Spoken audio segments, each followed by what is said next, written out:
Please be seated.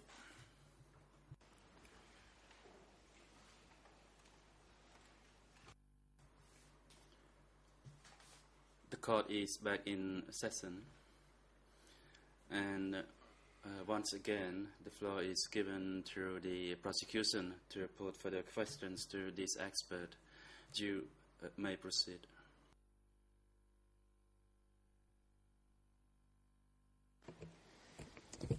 Good afternoon, Mr. President and Your Honors, and good afternoon, Ms. Becker. My name is Nicholas Kumjin. I'm the International Co-Prosecutor.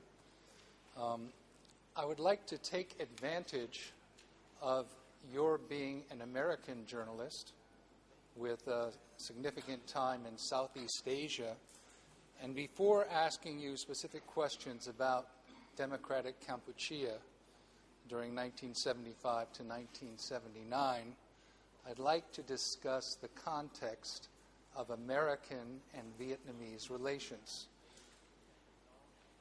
You, as part of your career as a journalist, did you in fact cover this history of American-Vietnamese relations?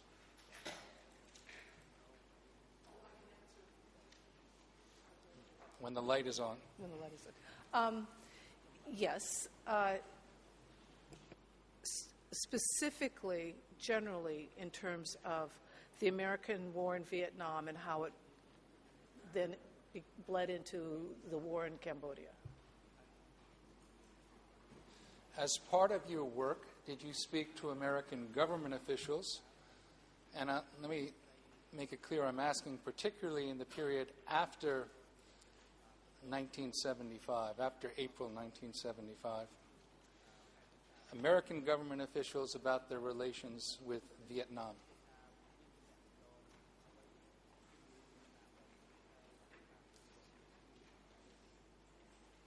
Yes, yes, yes.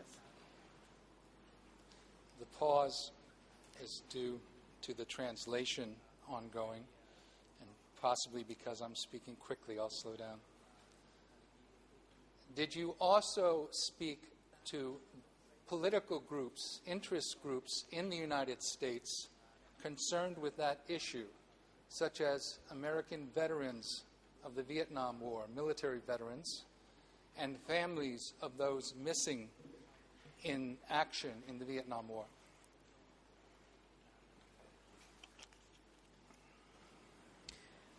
Yes, I spoke to the Vietnam veterans groups, the POW family groups, to government officials, to the Quaker peace groups. That it became, in a sense, at the Post, I would be asked to do some of those stories. You've already mentioned that there was a traumatic experience in American political life with what most people view as the first defeat of the American military in the war in Vietnam. Did that continue to have an effect on American-Vietnam relations after 1975?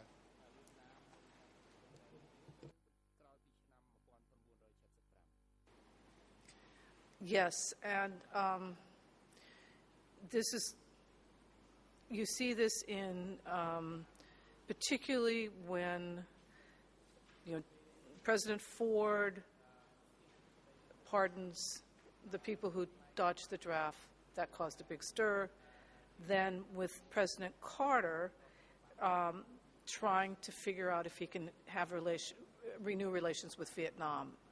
And all through this, it was very hard to even bring up the subject. There were so many roadblocks because of that defeat. It was very hard. And name the issue. People didn't want to talk about it.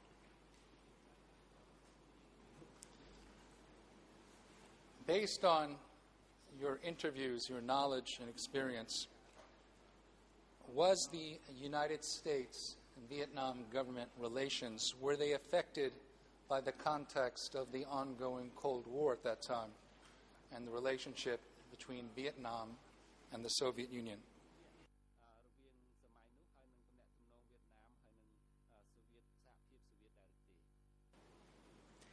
Yes, and since the United States was moving to the Chinese side of the Sino-Soviet split, it caused even more problems. So on top of the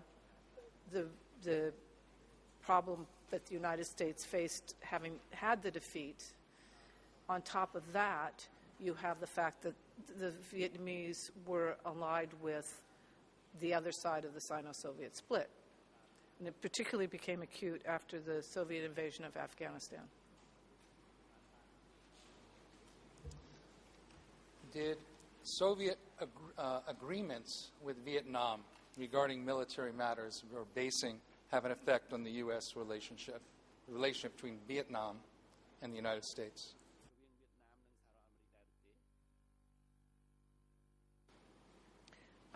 The biggest military event was Vietnam signing the Friendship Pact with the Soviet Union just before the invasion of Cambodia. And that sealed the deal. After that, there was never, that was the end of it, and there was not going to be U.S. relations. Within the government, there were certainly groups that were looking for an excuse not to improve relations, and they kept popping up everywhere. So there's no question after that. That was the end. Okay, we've discussed the factors, but can you now explain what was the state of relations between the United States government and Vietnam's government from 1975 to 1979?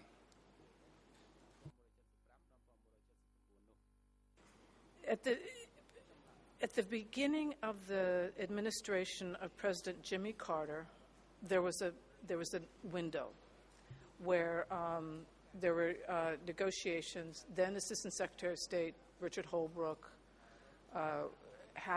was closing, and Leonard Woodcock, in fact. There was a moment where it looked like there might be a resumption of relations. It was the beginning. It was the honeymoon period for the Carter administration. But they bogged down because the Vietnamese wanted war reparations. And it would have been a stretch to get relations, but to give war reparations was not going to happen. So just when the Vietnamese were beginning to realize they were losing it, the Americans pulled the plug. So relations that, except for that very brief period, relations were very sour.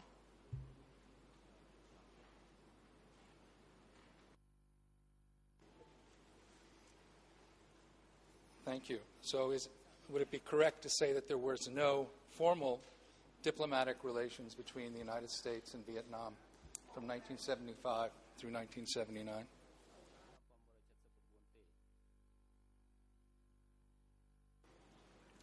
No, there were no relations, and it would be decades before there were. In all of your studies, interviews, including to date, things that have come out, whether it's WikiLeaks or Freedom of Information request information, have you come across any information about military cooperation between the United States and Vietnam from 1975 to 1979? Was there any?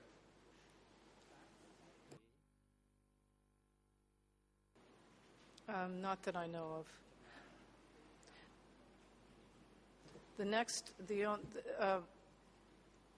When there's finally cooperation, it is to recover the remains of the missing in action. So just so that answer is clear, you're saying eventually there was cooperation where Vietnam allowed American military to go search for the remains of American soldiers who died or went missing during the conflicts in Southeast Asia, correct?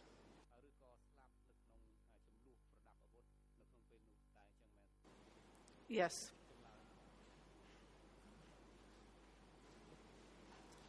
Now I'd like to take up Judge Laverne's invitation and speak to you briefly about an interview you conducted with Ing Tarit. And that is a document that is E3659.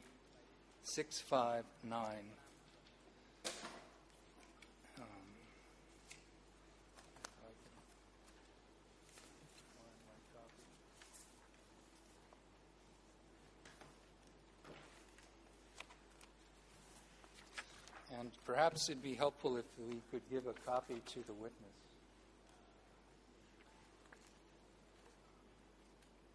Would that be possible, Mr. President? President, yes, you can do so.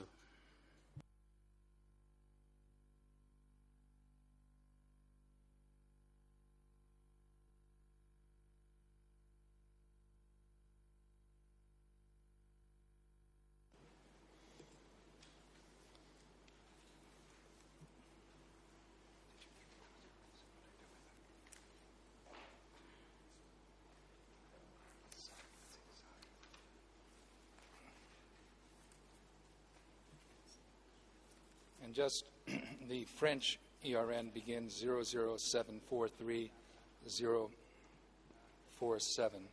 I believe.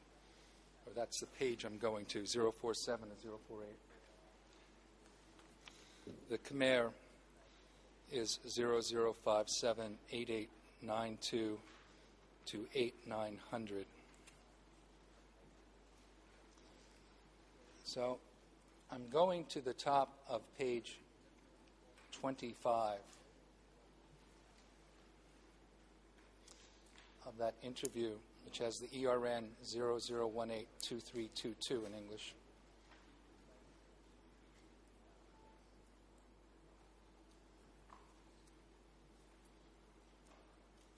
First, let me ask you, this document in front of you, do you recognize, you haven't had much time to look at it, but do you recognize this as being some kind of transcript of your interview?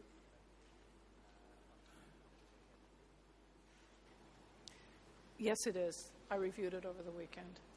Did you tape record your interview with Ing Tarit? Or did you take notes? How did you record it?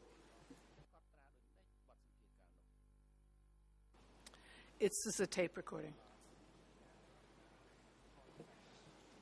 Do you recall when it was that you interviewed her?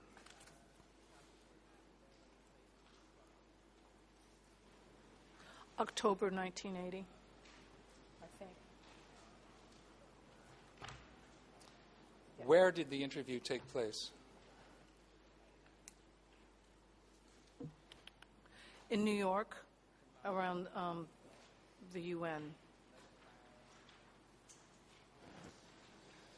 Now, at the top of page 25, the transcript reads, that and it indicates IT, I presume that's Ing Tarit, stated, "Yes, I was traveling in order to see the conditions of the people.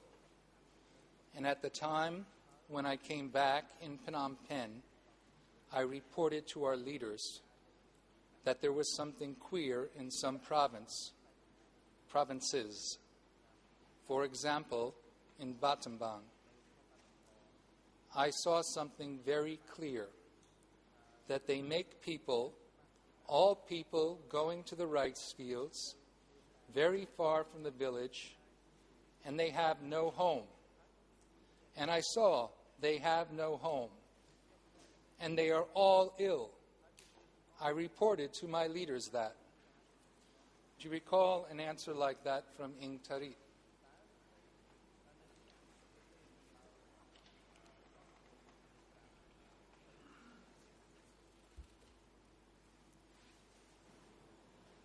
Yes. And then I'm going to summarize a bit, and if there's any objection, I'll read the entirety. You then asked her who were the leaders, and she said she reported to the Prime Minister. But she said that it was was Ross Nim, he was in the Northwest region. She goes on and says, at the time, I told my leader, I'm now reading verbatim, there is something wrong in that province because I know the directives of the Prime Minister, not young, not old people, not pregnant women, not women feeding babies, and not small children. But I saw everybody there in the rice fields, in open air, nothing, and with the sun, very hot sun. I saw many people ill of diarrhea and malaria, so I reported it to him. Does that coincide with your recollection of what Ing Tarit told you?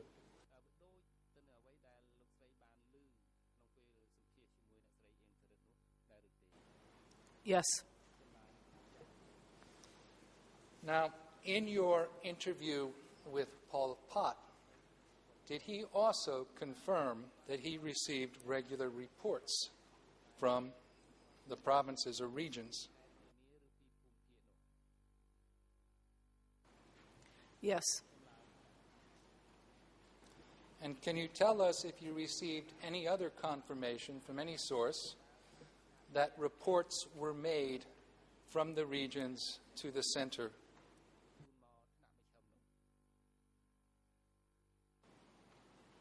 Yes, it's all throughout. If you read the Tuol Sleng confessions, when they begin the biographies and they believe that if they tell the truth they'll get freed, often they talk about the reports to the center about the supplies needed, the different things that are going on.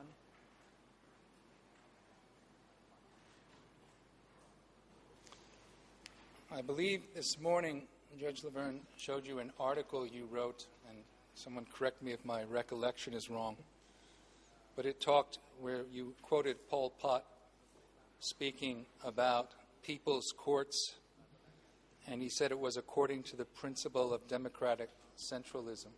Do you recall that? Yes. Can you explain your understanding of democratic centralism?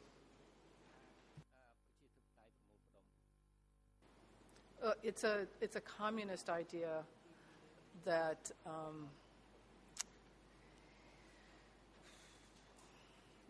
the authority is centralized, i.e. there's one authority, and you call it democratic because you say that it's popular. But there is not a democratic component as we would understand it of people electing somebody. Under democratic centralism, who made the decisions?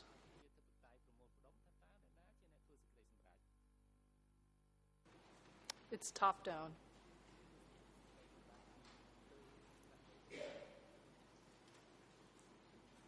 I want to briefly go forward a couple of pages in that interview to the bottom of page 28 in English. So that's the ERN 00182325.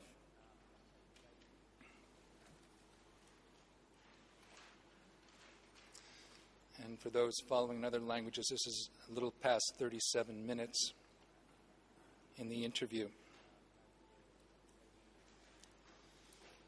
You make a comment at the bottom of the page, but when I went to DK, in fact, I didn't see that.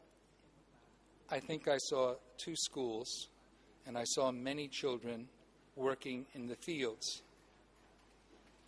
Ing Tarit then told you, yes, part-day schools. They work half a day, they learn half a day, they work half a day, according to the circumstances of that time, not full-day schools. And then at 38 minutes, because at that time, you see, we had to combine manual work with study. Does that coincide with your recollection of what Ing Tarit told you?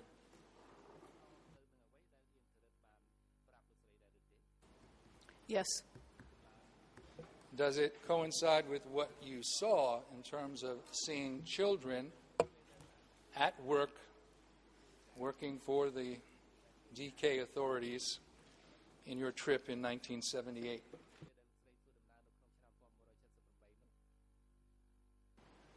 Well, I saw them working. I didn't see them studying. When you talk about seeing children working, can you give us an idea of how young the children were that you saw working?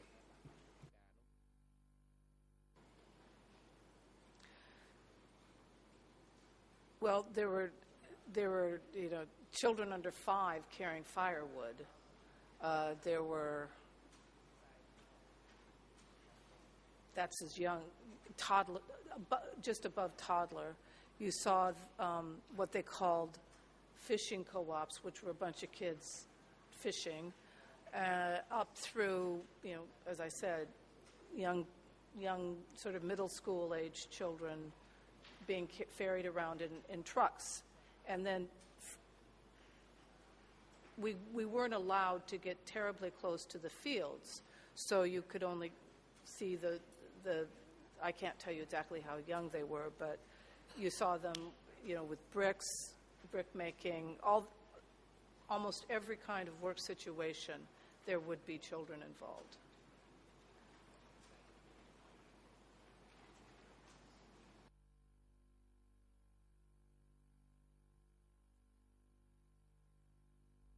Thank you. Now I'd like to take you a few pages further.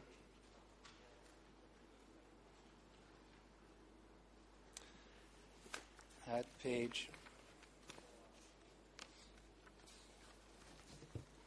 43, near the end of the interview, just before and after the 36-minute mark.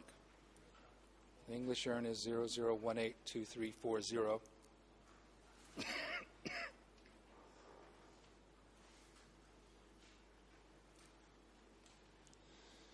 And above, you see on that page, you had a discussion about the United States bombing of Cambodia. And Ing Tarit talked about 200 days and nights of bombing without interruption. She said she was in the country. And then she said, that was from February to August, 15 August. I think that's a reaction of self-defense. But there is the Vietnamese behind this, the Vietnamese. And then you asked her, behind the United States? And she answered, yes. You see, because they worked by proxy at the time. They dare not openly say things against us, but they began the wars since 1975 because they attack us in 1975. Ms. Becker, based on, in 1973, were you in Cambodia?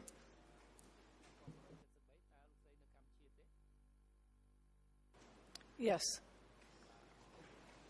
Based on your knowledge of the political and military situation, in 1973, the war in Vietnam was still raging. Is that correct?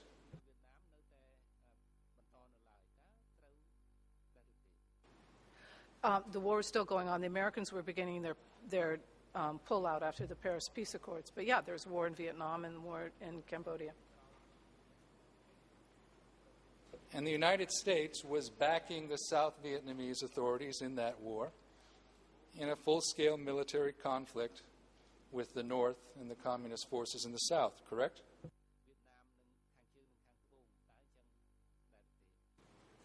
Yes. So what do you make of Ing Tarit's statement blaming the Vietnamese for the American bombing of Cambodia?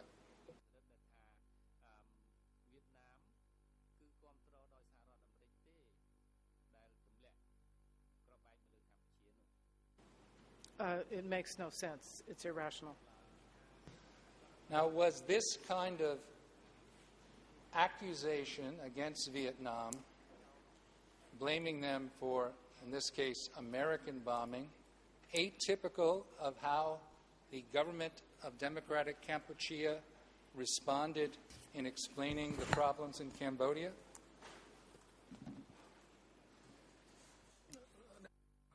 President, Madam Expert, please wait, and Councillor Coupe, you have the floor. I object to this question. The witness or the expert cannot possibly say what the opinions could be or were at the time of other leaders or other people within the CPK or later within DK.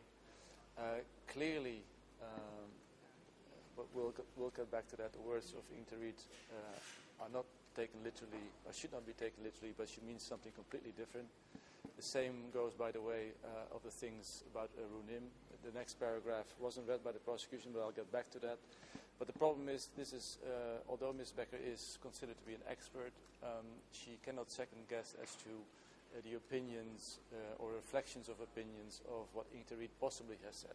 And anyway, to me it's completely clear that she means something different than is literally written down. That could have been part of the translation, there could have lots of other reasons, but the way the question is framed is framed in such a way that the expert cannot possibly answer that. If I may respond, Mr. President. Contrary to what Defense Counsel just did, I didn't say what was in Ing Tarit's mind. I'm not asking her what was in the minds of the leaders of Democratic Kampuchea. What I'm asking her is, based on all of her interviews and her readings of official statements of the government of Democratic Kampuchea, did they blame Vietnam for all of the internal problems of Democratic Kampuchea? Did that happen or didn't it?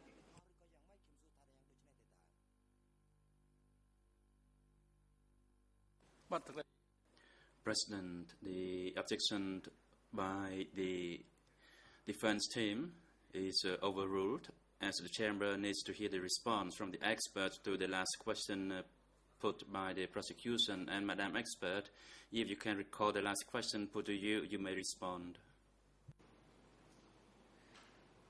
Yes, in the last, particularly in the last 2 years of Democratic Kampuchea, officially and in the documents later read, the Democratic Kampuchea did find the Vietnamese to be the problem behind to be the source behind all kinds of problems.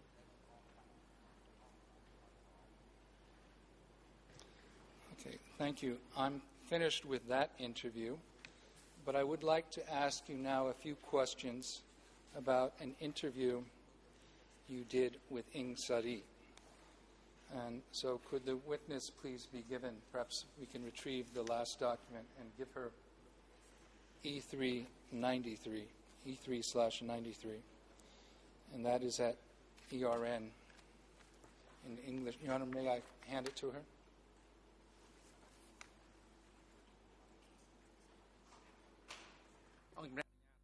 Yes, you can do so.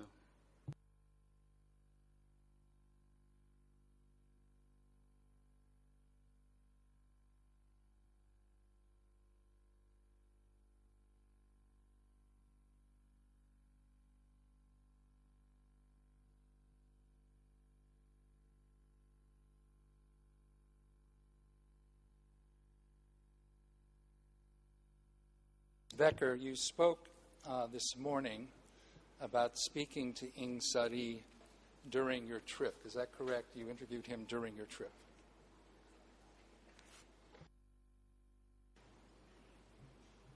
Oh, yes.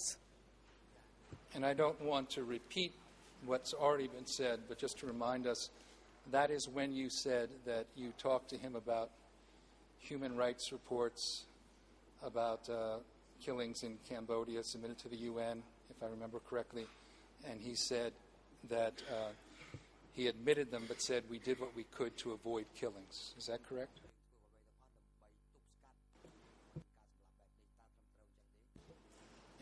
First, let me just say, if there's any time you're not sure of something, just say so. I don't want to put any words in your mouth.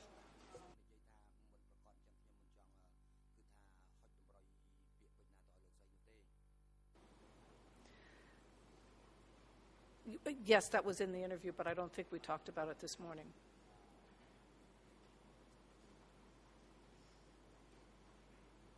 And just for the council's benefit, the document that I was thinking of was for the 79 interviews, D31251. But I want to concentrate on another interview you had with Ieng Sary. Did you interview him in 1981?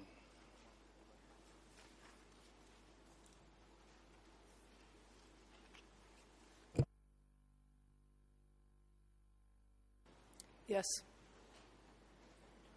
Where did that interview take place? The UN mission of Democratic Kampuchea in New York.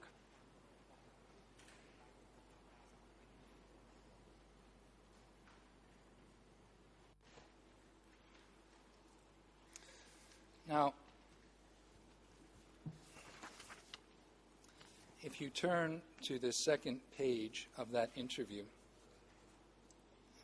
document E394, in English, this is ERN 00342-501, in Khmer 00578-895, and the French, I believe it's at the bottom of 00602-000.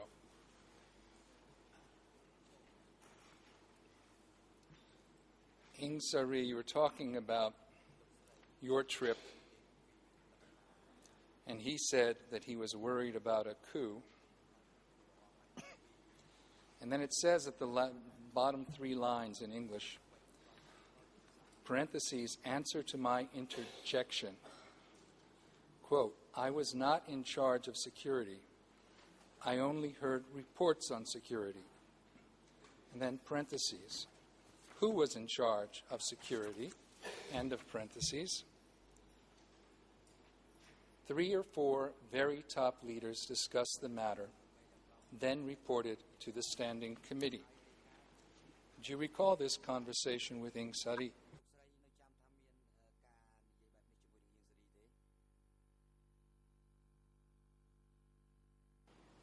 Yes. And when we see on the page QS, what does that mean? Question.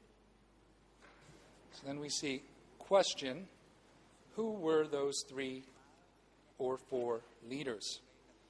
And then the answer was Pol Pot, Nun Chia, So Pim, and Sun Sen. And Sun Sen was in charge of security. They relied on regional people for reporting on security. Do you recall Ieng Sary giving that answer to you? Yes.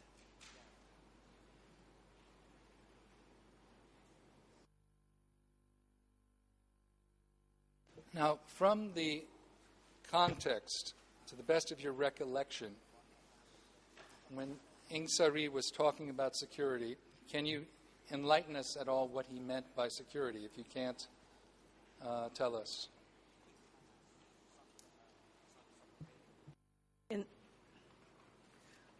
In this context, we're talking about security within the country, national security, and but this would not be what you would call police per se. It's still, I believe, it's still military. We were talking about military because he used the word coup. But it was very hard in talking to there was not the distinction between police and military was not always clear. In that context, did you understand if he was talking about internal enemies, external enemies, or both? And if you're not clear, just say so.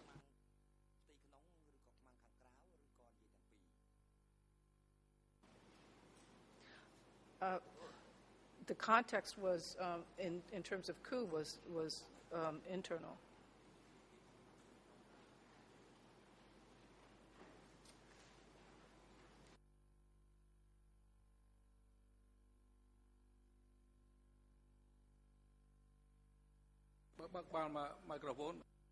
President, the co-prosecutor, please switch on your microphone.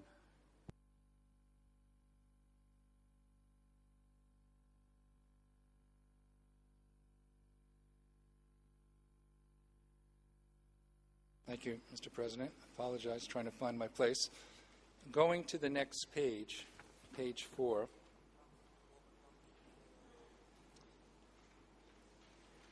It indicates at the top, and this is the very beginning of, in Khmer, ERN 005788897. It ends on the previous page and begins there. It indicates at the top, he returns to the subject of the difficulty in finding cadre to staff his ministry. In Kampuchea, the problem was of finding cadre. We couldn't find cadre to run the ministry. I asked 100 or so Khmer from abroad to open a university in Phnom Penh. We asked for educated.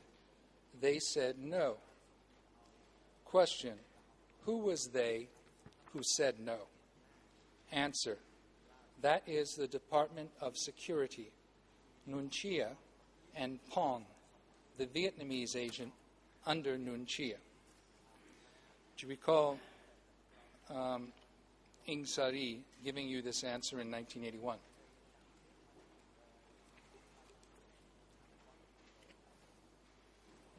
Yes. Do you know anything about this pond that he referred to? No. Now it indicates that at this point I show Ing Sari a New Statesman magazine with reproductions of confessions from Tuol Sleng, and I ask him if he can verify the documents. Before I read on the interview, can you explain, did you bring something called New Statesman, and what is that? What was that?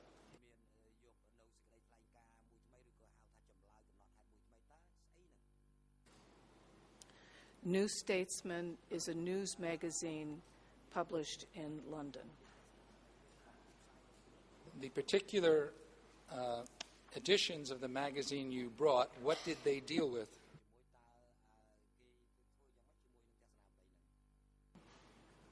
This was a story, one of the first stories about Tuol Sleng with the confessions. What did you do with the New Statesman in your interview with Ing Sari?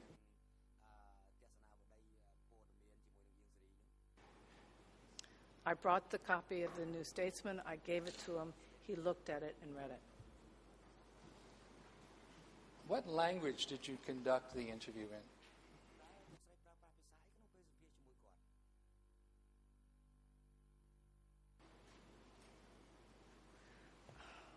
I can't remember. What language was the article written in?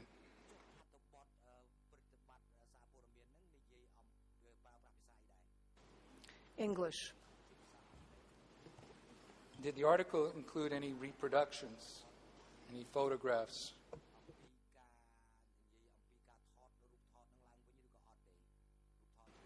Yes, there were reproductions of the confession, or of confessions.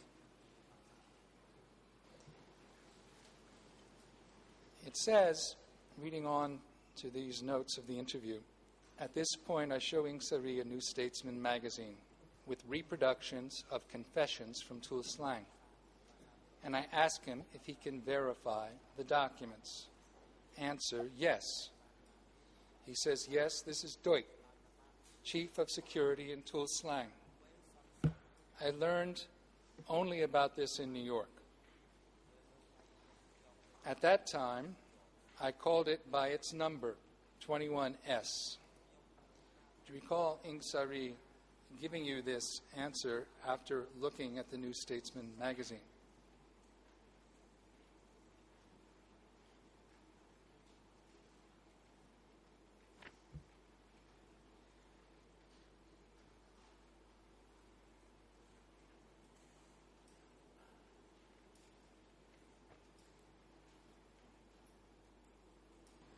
Yes. And I appreciate that you're waiting for the light, perhaps just for the audience that might not understand the delay in your answer. The light was not on. So I'll just continue to read on. He said, I thought S-21S was on the road to Pochentong. I knew it as headquarters of security. I didn't think they were malicious. The life of the people were considered like packages, inhuman. Question, didn't you know people suspected of being agents were taken there? And he answered, yes. Question, didn't you know they were killed? He answered, no. They told me only the agents were sent out to cooperatives to be re-educated. And then question, you didn't know what happened to Hu Nim? First of all, was Hu Nim's confession included in the New Statesman?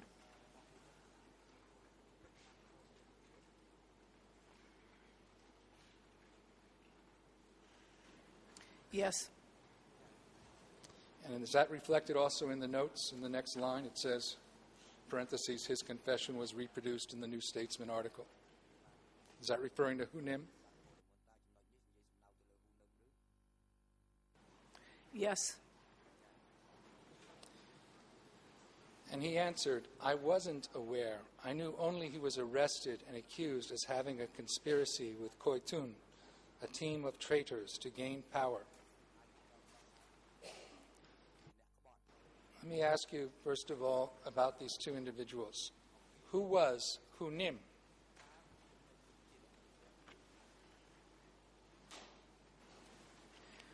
Hu Nim was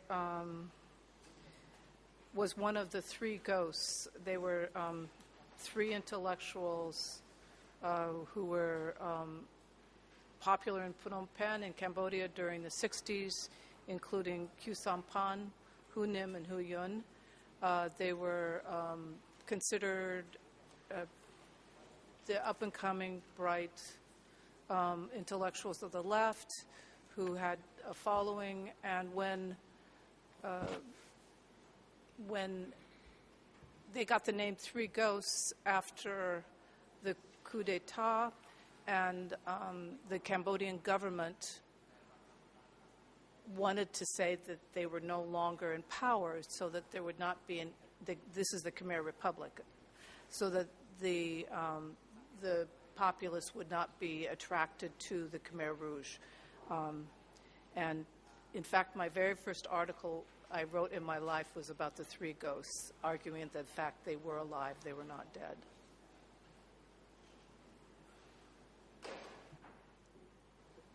So, the three ghosts who had been linked to the Sihanouk's government, is that correct? Did they later appear during the Grunk government in exile or during the Democratic Kampuchea government after 1975?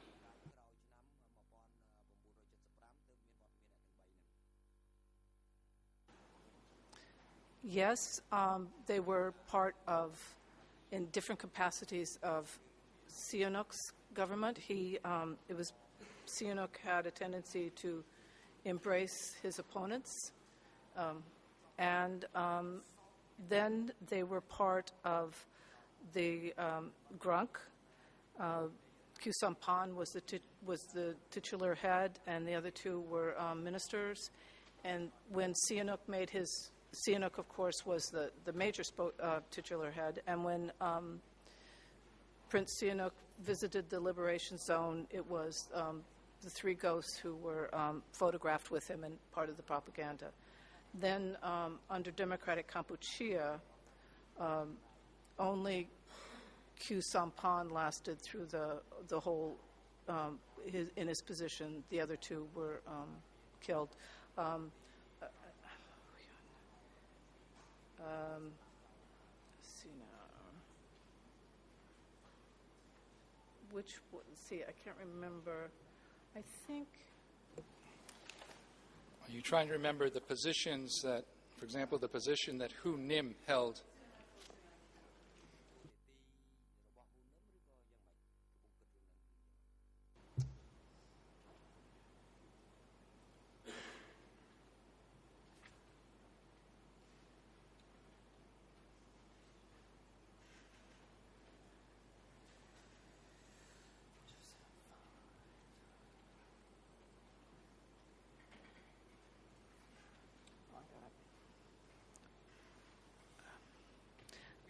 Hu Nim was Minister of Information. Thank you.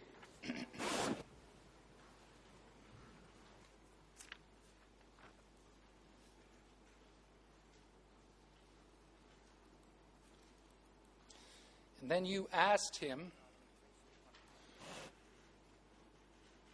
or perhaps after he said that he only knew that he was arrested and accused as having a conspiracy with Koitun, a team of traitors to gain power, you asked him, did you believe this?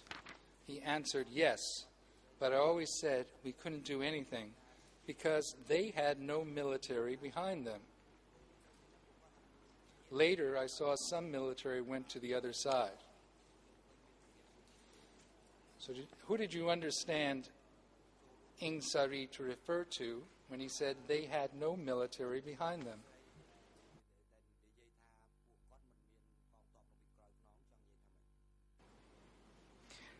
Hu Nim and Koitun.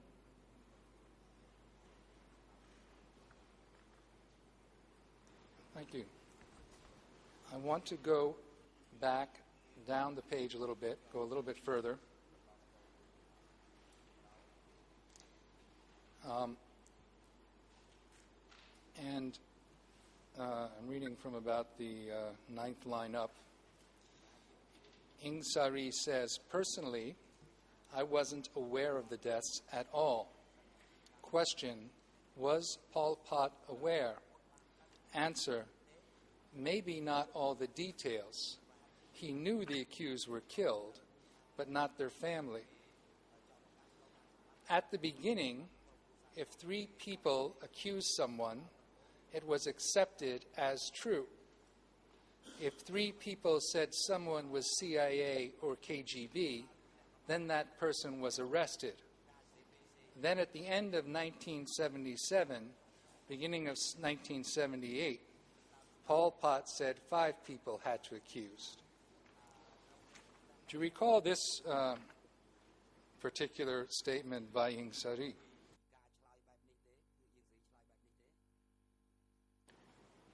Yes.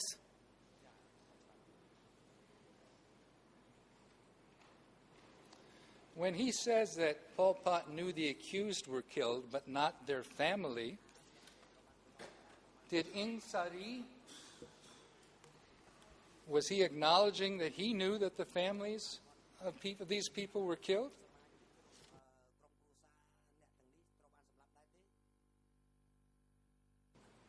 I don't believe so. I mean, I don't think that he knew contemporaneously. He's not acknowledging he knew it at the time. No. Thank you. I want to just briefly follow up with a few questions about your meeting with Pol Pot in 1979. Now, you had submitted written questions to him. Is that correct?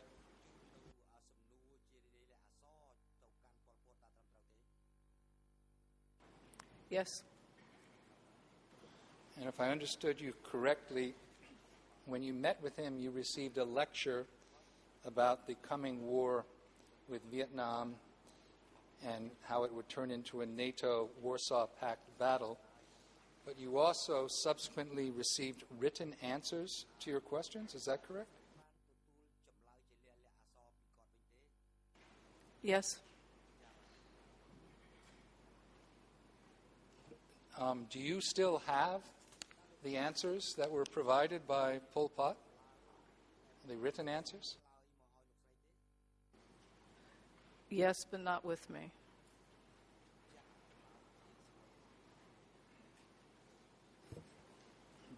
Now, were these answers to only the, you said there was a set of questions submitted by you and Dudman and a separate set submitted by Malcolm Caldwell. Which answers did you receive?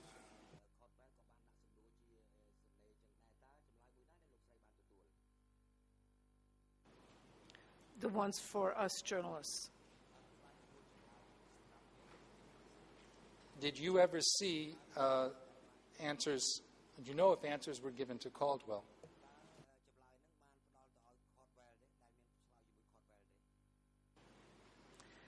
Boy, I can't say for sure, no. And when did you receive those answers? Did you receive them at the time of the interview or later?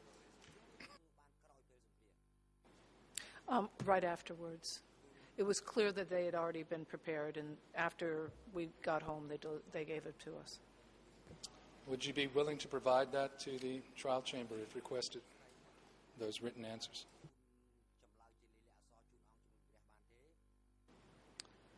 Yes, as I've told the court before, I deposit them in a public library, and then I give them to you. As an American journalist, that's the way we do it.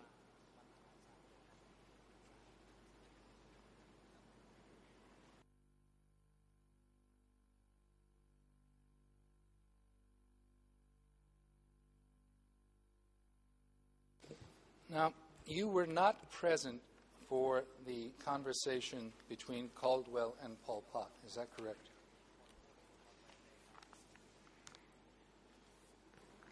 That's correct. Can you tell us a little bit more about Malcolm Caldwell and how you mentioned something about this morning? What was his view of the various communist parties and revolutionary movements in Southeast Asia?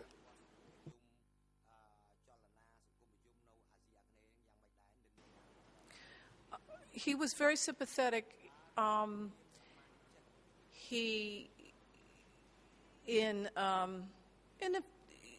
not a entirely naive way at all. He was a sophisticated man, and he would look at. He was so opposed to the capitalist system that he was, I would say, somewhat blind to the communist system because he was so opposed to it. He was very sympathetic. He was very sympathetic to the cause. And he had already visited North Korea, China, and then, of course, Cambodia with us. Do you know if he believed that if Vietnam invaded Cambodia, it would lead to a NATO Warsaw Pact conflict on Cambodian soil? Was Malcolm Caldwell a believer in Pol Pot's theory on that, to the best of your knowledge?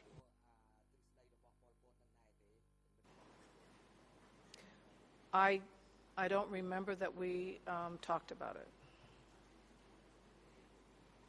You don't recall whether you explained to Caldwell what Pol Pot had said in your interview?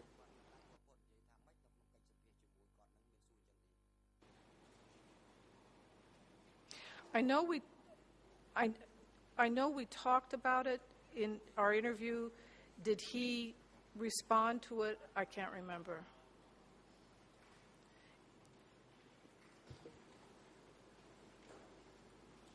Forgive me if I've asked this question before, but when did you receive the written answers, and actually physically from who did you receive the written answers? The written answers came after we returned home from the interview.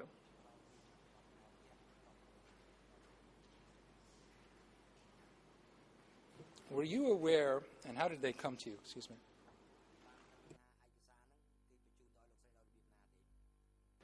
I don't remember. Thank you. Now, were you aware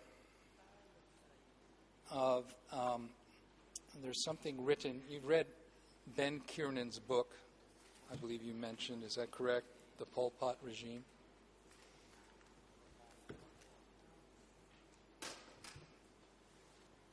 Yes. On page 442 to 450, maybe the microphone didn't pick that up. On page 442 to 450, he discusses your trip with Malcolm Caldwell and Dudman. And the ERNs are in English 00678723227, French 00639231 to 39, and in Khmer it begins 0063801. President, the International Co-Prosecutor, please repeat the document numbers and EN again. Thank you. Thank you. This is Ben Kiernan's book. I apologize, I didn't give the document number. It is E3/1593. And the ERNs of the section about the trip are in English begin 006787223, French 00639231, Khmer 0063801.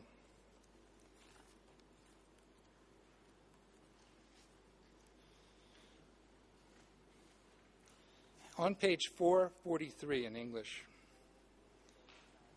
Caldwell writes that in October 1978, Caldwell wrote informing me that DK had just offered him a visa. He was really keyed up to go and holding his book for his return. He added that Khmers abroad had asked him to inquire about various Cambodians who returned after 1975. This I'm prepared to do. So if you could be thinking of a list you'd like me to inquire about, please let me have it. And Kiernan writes, I replied, our friends Le Roget and Ulam and two others whom we didn't know well, Chuvut and Ku Kim Sru, went home in July 1976 from Sydney. We'd love to hear how they are. Were you aware that Ben Kiernan had asked Malcolm Caldwell to ask the authorities in Democratic Kampuchea about some overseas Cambodians who had returned to Cambodia?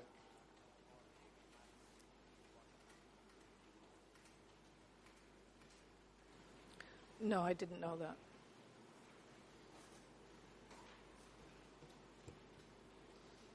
Do you know if Malcolm Caldwell asked Pol Pot what happened to these people who returned, who we now know, for most of them, if not for all of them, were killed?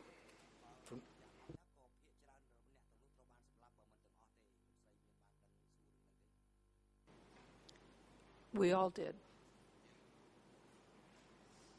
Do you know if Malcolm Caldwell asked Pol Pot about that? I'm sorry, I didn't quite understand your answer. We all asked officials. I do not know if Malcolm Caldwell asked Pol Pot himself. No, I don't. He did not mention that.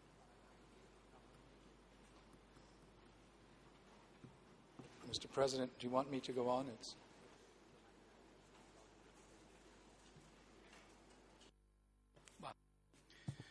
President, thank you, International Co-Prosecutor. It is time now for the Chamber to adjourn today's proceedings, and we will resume it tomorrow morning. That is Tuesday, 10th February 2015, starting from 9 a.m. And tomorrow we will continue to hear the testimony of the expert, Ms. Becker. And this information is for both the parties to the proceedings and to the general public. And Ms. Baker, the Chamber is grateful for your testimony, and your testimony as an expert is not yet concluded, and you're invited to return to the court tomorrow morning from 9 a.m. And you may now return to your place of residence. And court officer, in collaboration with the RISU, please make a necessary arrangement and transportation for the experts to her residence and have her return to the courtroom before 9 a.m. And security guards, you are instructed to take the two accused, Noon Chi and Kieu Sampon, back to the detention facility and have them return to the court tomorrow prior to 9 a.m. The court is now adjourned. សូមអញ្ជើញក្រងឈរ